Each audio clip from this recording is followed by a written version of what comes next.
I was standing 3 feet away when my own uncle laughed and said, "Oh, she's just nobody important."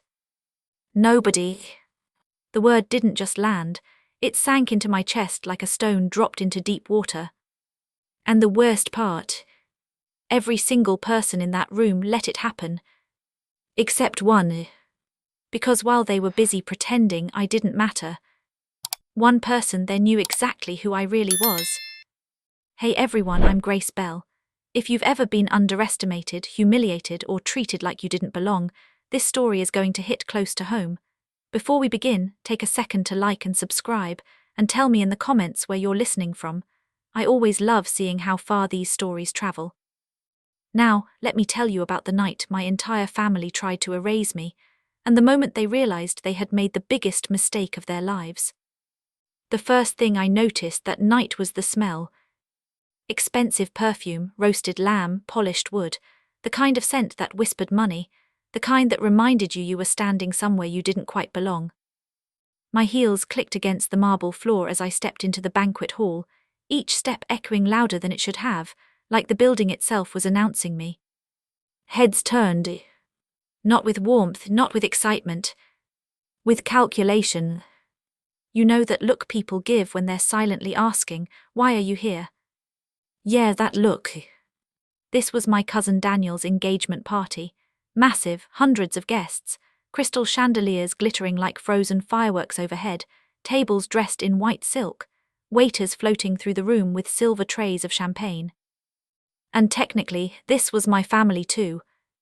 But it never felt that way. Because in their eyes I was the mistake. The poor branch. The embarrassing branch. The branch they wished had snapped off years ago. My father had been the black sheep. He refused to join the family business empire, refused to marry into wealth, refused to play their social games. He chose love instead. He chose my mother, a school teacher with simple dresses and a warm laugh that filled entire rooms. And for that choice he was quietly erased. Not officially, families like ours never did anything official. They just stopped inviting you. Stopped calling you. Stopped remembering you existed. When my parents died in a car accident when I was 16, I learned exactly how deep that erasure went. No one came to the funeral. No one offered help. No one even called. I worked 2 jobs while finishing school. I ate noodles for months straight. I studied under flickering dorm lights until my eyes burned.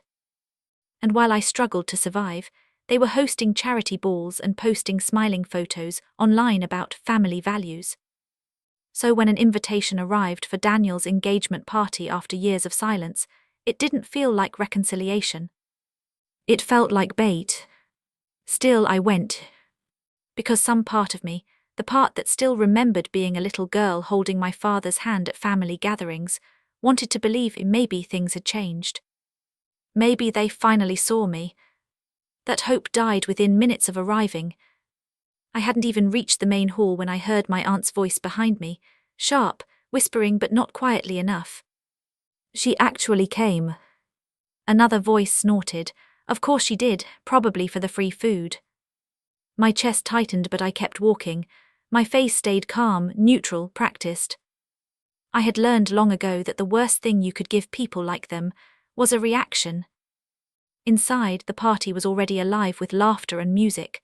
Daniel stood near the stage, surrounded by relatives and business partners, looking proud in his tailored suit. For a moment, our eyes met. I waited for recognition, for a nod, a small smile, something. Instead, he looked right through me like I was part of the wallpaper.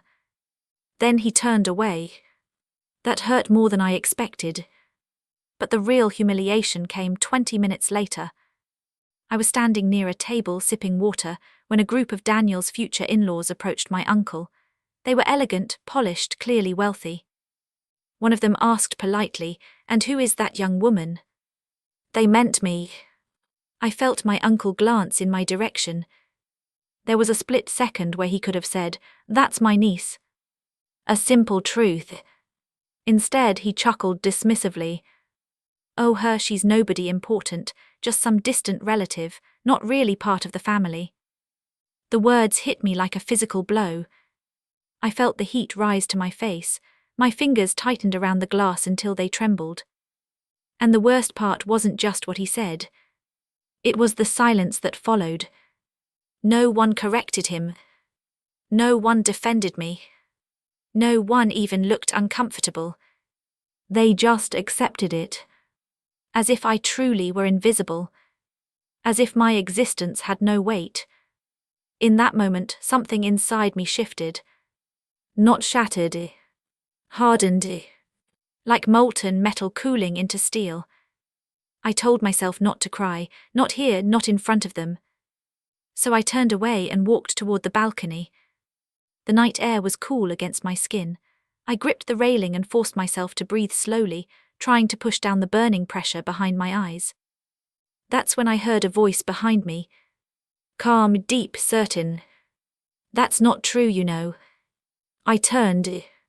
Standing there was a man in a charcoal suit I hadn't noticed before. He looked composed, observant, the kind of person who didn't miss details. He held my gaze steadily. "You're not nobody," he said quietly. "In fact, you might be the most important person in this entire room." My heart skipped. Because the way he said it didn't sound like comfort. It sounded like he knew something. Something no one else here realized yet.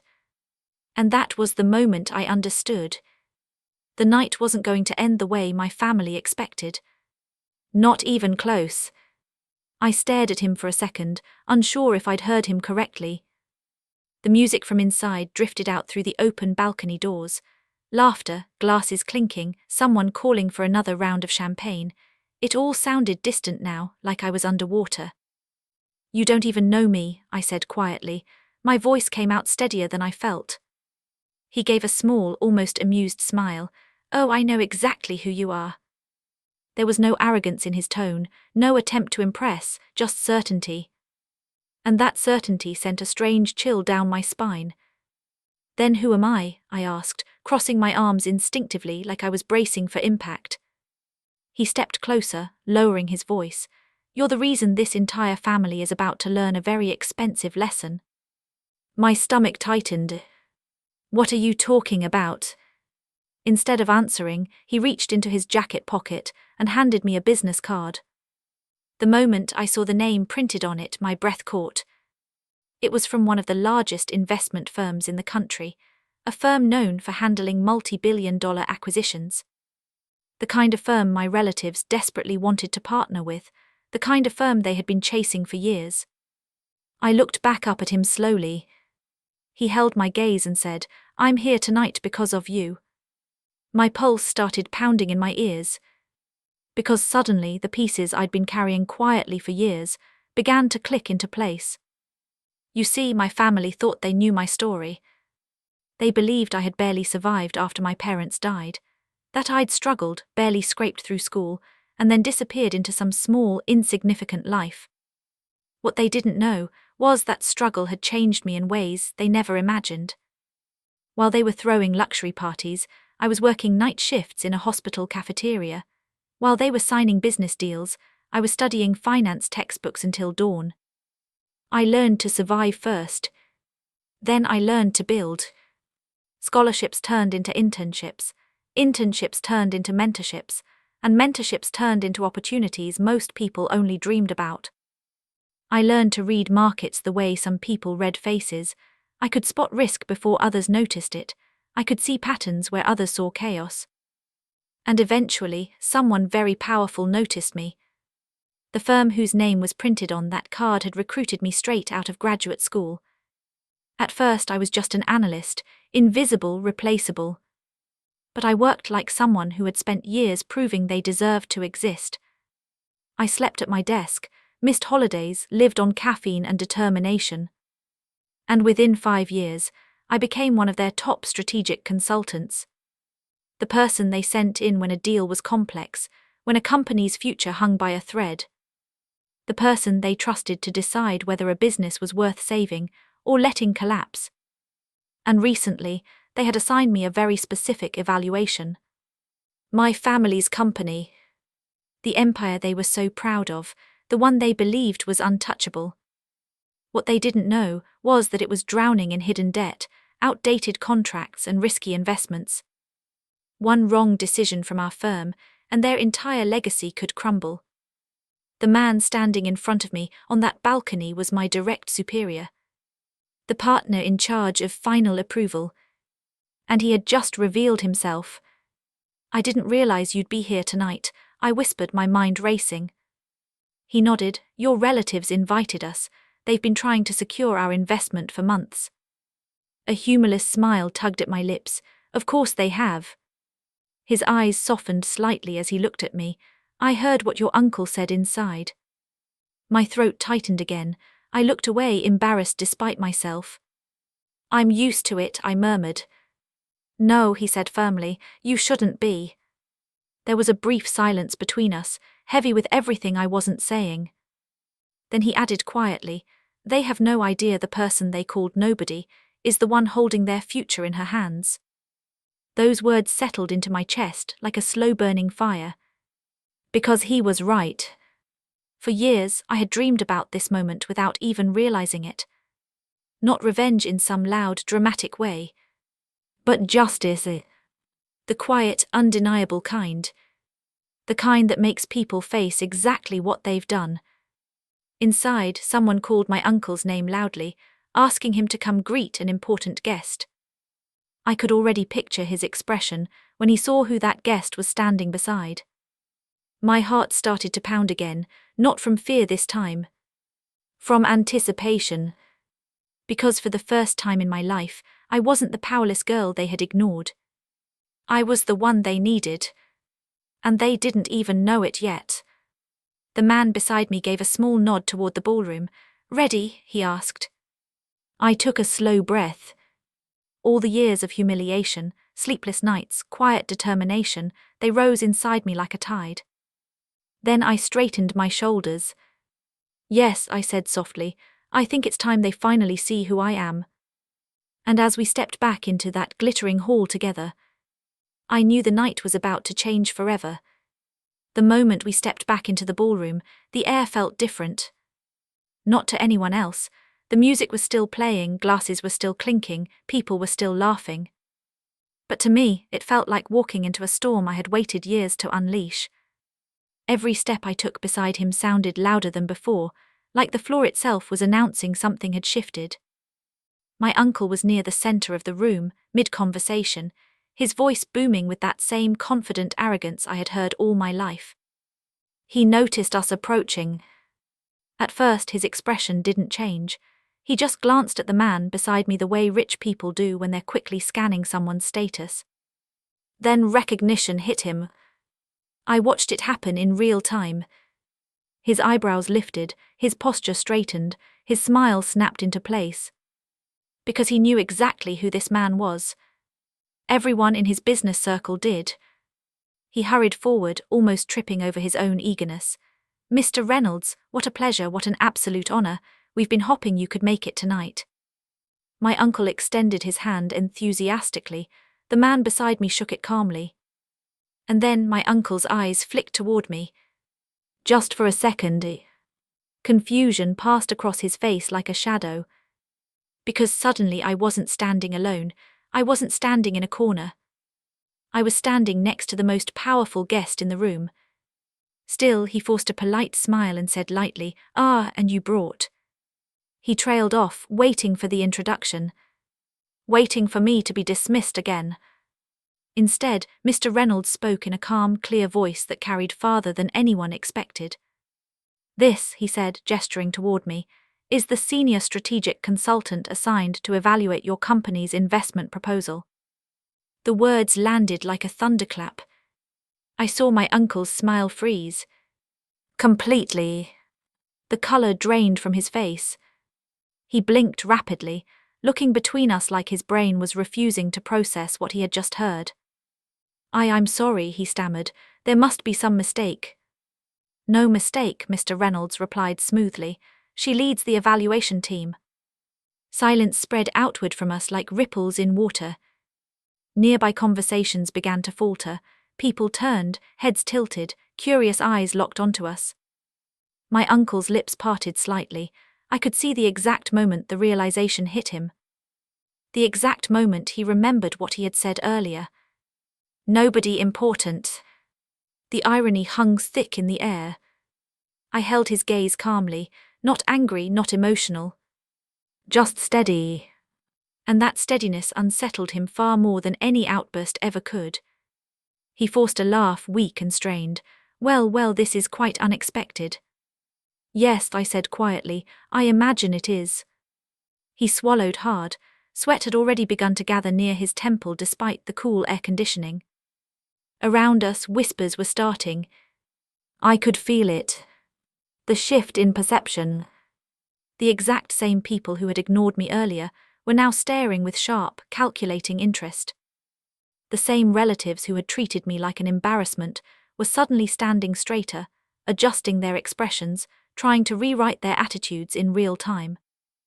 It was almost fascinating to watch. My uncle cleared his throat. Why don't we discuss things privately? He said quickly. Mr. Reynolds nodded politely. Of course. We moved toward a quieter lounge area near the back of the hall. My uncle walked slightly ahead, but I could see his shoulders were tense now. His confidence had evaporated. Inside the private lounge, he turned to me fully for the first time. Really looked at me. Not like I was an inconvenience. Not like I was invisible. But like I was dangerous. You never told us, he said slowly. I met his eyes. You never asked. The words were simple, calm, but they hit him harder than anything else I could have said. His jaw tightened. You must understand, he continued carefully, trying to recover control. We didn't know you were involved in these kinds of matters. I felt a bitter, quiet calm settle over me. Of course you didn't, I said. You stopped knowing anything about me years ago. For a moment there was nothing he could say to that. The truth sat between us like a heavy stone. Mr. Reynolds stepped in then, his tone professional again. As you know, your company has applied for a major investment partnership. We've completed a preliminary review. My uncle straightened slightly, trying to cling to business composure. And he asked carefully. Mr. Reynolds glanced at me. He was giving me the floor. The power. My heartbeat slowed. Years of discipline took over. I spoke calmly, clearly, like I had done in countless boardrooms. Your company has significant liquidity issues, I said. Several high-risk contracts, outdated supply chains, and over-leveraged debt. Each word seemed to tighten the air around us. My uncle's face grew paler with every sentence. You're exaggerating, he said quickly. No, I replied evenly. I'm being precise. I could see fear creeping into his eyes now, real fear. Because he understood exactly what my assessment meant. Without our firm's investment, his company would struggle to survive the next 2 years. And he knew I had the authority to recommend approval or rejection. He looked at me for a long moment. Then his voice softened into something I had never heard from him before. Desperation. We're family, he said quietly. Surely that counts for something. The words hung there. The same man who had publicly denied I was part of the family was now using that word like a lifeline. I felt a strange, cold clarity wash over me. All the sleepless nights, all the humiliations, all the years of being treated like I didn't matter. They rose in my mind one by one. And then something unexpected happened inside me. The anger didn't explode. It settled, turned into something sharper, something controlled. I met his gaze steadily and said, You're right, family does count. Hope flickered across his face instantly. But he didn't know yet what kind of answer was coming next. And in that moment, I realized the true power I held wasn't just the ability to destroy his empire. It was the ability to decide exactly how much he would have to face before the end. He leaned forward slightly when I said those words. You're right, family does count. Hope lit up his face so fast it was almost painful to watch, like a drowning man suddenly spotting land. Yes, he said quickly, his voice softening into something that sounded almost pleading. Exactly, that's what I've been trying to say. We may have had misunderstandings in the past, but at the end of the day, blood is blood. Blood is blood. For a split second, my mind flashed back to a hospital hallway years ago. I was 16, sitting alone on a cold plastic chair, clutching my phone, dialing number after number from my relatives' contacts list. One call after another going unanswered. Blood is blood. I came back to the present slowly, letting the silence stretch just long enough for his hope to grow. Then I spoke, calm, measured.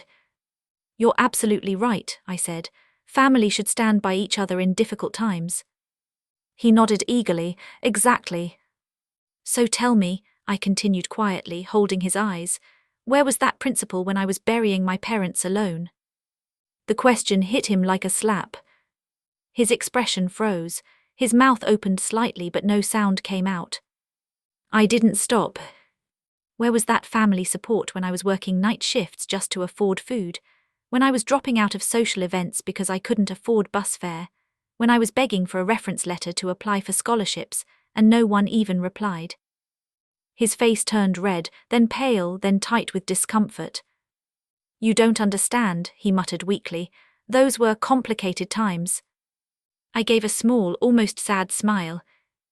No, I said, they weren't complicated at all, you just chose convenience over compassion. The truth hung heavy in the air.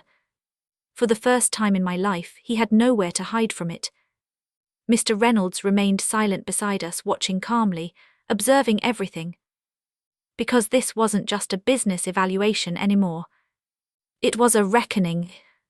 My uncle swallowed hard. We assumed you wanted independence, you never reached out. I let out a quiet breath. I was 16, I said. I shouldn't have had to beg my own family to care whether I lived or starved. The words landed softly, but they carried years of buried pain. He looked down for a moment, unable to meet my eyes. And in that moment, something shifted again. Not in him. In me. Because for the first time, I realized I didn't feel small anymore while saying these things. I didn't feel like a powerless girl pleading for validation. I felt steady, grounded, in control. And that realization was strangely freeing. After a long silence, he looked up again, his voice strained. What do you want from us? There it was. The real question. Not about business. About consequences. I folded my hands calmly. I want accountability, I said simply. He blinked. What does that mean? It means, I replied evenly, you don't get to pretend I was never part of this family until you suddenly need something. His shoulders sagged slightly. You humiliated me publicly tonight, I continued. You told strangers I was nobody. You erased me in front of people who would have believed whatever you said. He flinched visibly. I want you to acknowledge that, I said, not privately, publicly. His eyes widened. You want an apology? He asked, stunned. Yes, I said, a real one. The simplicity of the request seemed to shock him more than any demand for money or power would have. Because this wasn't about negotiation. It was about truth. He hesitated, clearly calculating how this would look, what people would think, how much pride it would cost him. And I watched that calculation happen in real time. The same kind of calculation he had made years ago, when deciding whether helping an orphaned niece was worth the inconvenience. Finally, he let out a slow breath. If that's what it takes, he said quietly, then I'll do it. I held his gaze, making sure he understood. This isn't about what it takes, I said. This is about what's right. He nodded slowly. A few minutes later, we walked back into the main ballroom together. The music had paused for speeches. Guests were gathered near the stage. Conversations buzzed in low murmurs. My uncle stepped up to the microphone. I could see his hands trembling slightly as he adjusted it. The room fell silent. He cleared his throat once, twice. Then he began. Before we continue tonight's celebrations, he said, his voice tight, there's something important I need to address. People leaned forward curiously. I made a mistake earlier this evening, he continued. A serious one. I introduced someone as if they were insignificant, as if they didn't belong. A ripple of whispers spread through the crowd. He swallowed hard. That person, he said, his voice cracking slightly, is my niece. And not only is she family, she is someone whose achievements, resilience, and strength deserve respect. All eyes turned toward me. I stood calmly beside Mr. Reynolds, meeting their gazes without flinching. I failed her years ago, my uncle continued, and tonight I repeated that failure, for that I am deeply ashamed. The room was completely silent now. No music, no chatter, just the weight of truth hanging in the air. I am sorry, he finished quietly. The apology echoed through the hall like a bell. And in that moment, something inside me finally loosened. Not forgiveness. Not exactly. But release. Because he had done it. He had faced what he did, in front of everyone. The power dynamic had flipped completely. Not through revenge. Through truth. After he stepped down from the stage, Mr. Reynolds leaned slightly toward me and asked quietly, "And now?" I watched my relatives' stunned faces, their shifting expressions, their sudden awareness of who I truly was. Then I exhaled slowly. "Now," I said, "we finished the business evaluation." Because the apology was only the beginning of the consequences they were about to face. And they still had no idea how much the truth was going to cost them. The silence after his apology didn't fade quickly. It lingered like a heavy fog over the ballroom. People tried to return to their conversations, but the energy had changed. The laughter sounded forced now. The music, when it started again, felt almost awkward. And everywhere I looked, I could feel eyes on me. Not the dismissive glances from earlier. Now they were filled with curiosity, respect, some even with fear. It was strange how quickly perception could flip when power shifted. My uncle stepped down from the stage and avoided looking at me for a few moments, as if he needed time to process the reality of what he had just done. For the first time in my life, he looked small. Not physically, but in presence. Like the illusion of control he had built around himself had cracked open in front of everyone. Mr. Reynolds checked his watch and said quietly, "We should talk privately about the evaluation results." I nodded. Because this part wasn't emotional. This part was business. And business required precision. We moved into a quiet conference room attached to the hall. The noise of the party faded as the door closed behind us. Inside it was calm, clean, neutral. A large glass table sat in the center under soft lighting. My uncle joined us a moment later, his face tight with tension. He sat across from me, hands clasped together so tightly his knuckles had turned white. "I assume this isn't going to be easy to hear," he said quietly. I met his eyes steadily. "No," I replied, "it won't be." He nodded once, bracing himself. I opened the evaluation file on the tablet in front of me. Years of training took over, pushing emotions aside. "Your company is operating under severe financial strain," I began calmly. "Your expansion projects over the last 5 years were funded primarily through high-interest debt." He exhaled slowly. He already knew that part. "But what you didn't anticipate," I continued, "was the shift in global supply contracts. 2 of your largest suppliers are terminating agreements next quarter." His head snapped up. "What?" "You were notified 3 months ago," I said evenly. "The letters are in your legal department's records." His face drained of color. That will cripple our operations," he whispered. "Yes," I said, "unless you restructure immediately." I let the weight of that settle. Then I added the part he feared most. "Our firm can provide the investment necessary to stabilize your company." His eyes flickered with desperate hope. "But," I continued, "only under strict conditions." His voice came out tight. "What conditions?" I held his gaze calmly. "Complete restructuring of leadership," I said. "Your current executive board has demonstrated poor risk management and lack of transparency." The words hit him hard, because he was the head of that board. "You're saying I have to step down," he whispered. "Yes," I said quietly. The room went completely still. I could hear the faint hum of the air conditioning, the distant bass of the party music through the walls. My uncle leaned back slowly in his chair. For the first time since I'd known him, he looked truly defeated. Not angry, not defensive. Just tired.